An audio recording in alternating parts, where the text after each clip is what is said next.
Profesa PLO Lumumba amekejeli mauaji yanayoendelea nchini kiholela na kuwarai wa Kenya kufanya maamuzi ya busara katika uchaguzi mkuu ujao na kuchagua viongozi wenye maadili. Wakati huo huo, baraza la mawakili nchini LSK linatarajiwa kutoa taarifa kwa vyombo vya habari kufuatia mauaji ya waandamanaji mwezi Juni mwaka uliopita. Mwanahabari wetu David Mudoka anaungana nasi moja kwa moja ili kutujuza mengi kuhusiana na kauli hizi ambazo zimejitokeza baada ya kufanywa kwa upelelezi na kutolewa kwa taarifa na kituo cha BBC. Na Mudoka, hebu tujuze, tutarajie yapi kufikia sasa kutoka kwa viongozi hawa, haswa muungano wa mawakili nchini LSK? Na Lofty, sasa hivi tuko katika makao makuu ya LSK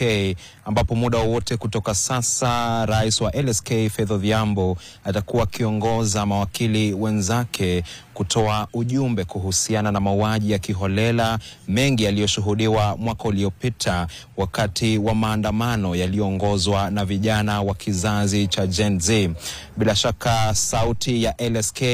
inajiri baada ya sauti tofauti kuhusiana na ule upekuzi wa kituo cha BBC kuhusiana na yaliyotukia nje ya majengo ya bunge tarehe 25 mwezi Juni mwaka 2024. Na kabla tupate yatakayokuwa yakitokea hapa, asubuhi ya leo tulikuwa katika hafla nyingine ambayo ilifanywa na ile tume ya wanasheria ya kimataifa au kipenda ICJ, ambapo tulisikia hotuba kutoka kwa Profesa PLO Lumumba, na hakuwa na maneno mazuri kwa serikali na vile vile viongozi ambao wako kwenye upinzani sasa hivi, akisema nikimnukuu kwamba taifa limepigwa ngeta na viongozi wahuni wanaoiba na kuua bila haya, huku akitaka vijana na pia wapiga kura wote nchini itakapogonga ile siku ya Jumanne ya pili mwezi Agosti mwaka 2027 wajitokeze kwa wingi kufagia kizazi kilichoko cha wanasiasa na kuweka viongozi wenye maadili. Na bila shaka akitaja tu vitu mbalimbali au matukio mbalimbali ambayo anahisi kwamba kizazi cha sasa cha viongozi kimewaangusha wa Kenya, ikiwemo ile hatua ya baadhi ya viongozi kwenda kujifungua katika taifa la Marekani, akiwataka wa Kenya kughadhabishwa na visa kama hivi, akisema kwamba hii ni ishara kwamba viongozi waliopo hawana ajenda ya kuendeleza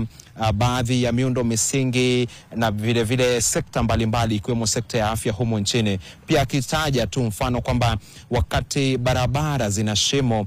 baadhi ya viongozi badala ya kuziba na kuweka lami kwenye barabara hizi wananunua magari ya bei ghali na magari ya kifahari ili wasiweze kusikia ile athari ya zile shimo kwenye barabara, na kutaka bila shaka au kughadhabishwa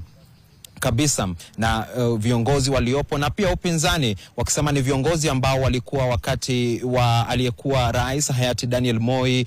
aliyekuwa rais hayati Mwai Kibaki na vile vile rais mstaafu Uhuru Kenyatta, na kusema upande wa kina Kalonzo ambaye ni kinara wa Wiper, upande wa aliyekuwa naibu rais Rigathi Gachagua, hawana haja ya kuendeleza taifa bali tu wanatamaa ya kuingia uongozini na kunyakua uongozi. Na hivyo basi ni wito tu umetolewa kwa Wakenya kujiandaa kuweka uongozi bora